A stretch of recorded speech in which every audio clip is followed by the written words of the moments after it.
धुव्वाधार पावसाशी नाशिक जिल्ह्यात बॅटिंग, गोदावरीसह तिच्या उपनद्यांना आला पूर.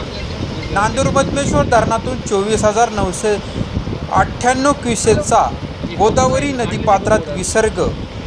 गेल्या 2 दिवसापासून नाशिक जिल्ह्यामध्ये धुव्वाधार पावसाची बॅटिंग सुरू आहे.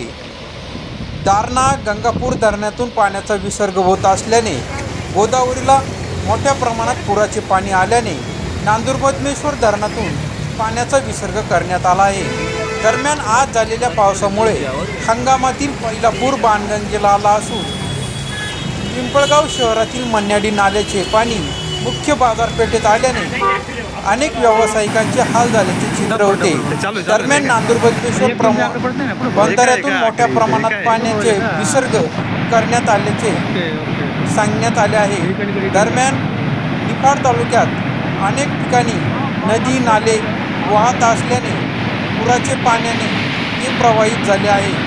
आज नांदूर-मधमेश्वर धरणातून सोडण्यात आलेल्या पाण्यामुळे गोदावरी दुथडी भरून वाहत असल्याचे चित्र पाहायला मिळाले. DM न्यूजसाठी माणिक देसाई, निफाड.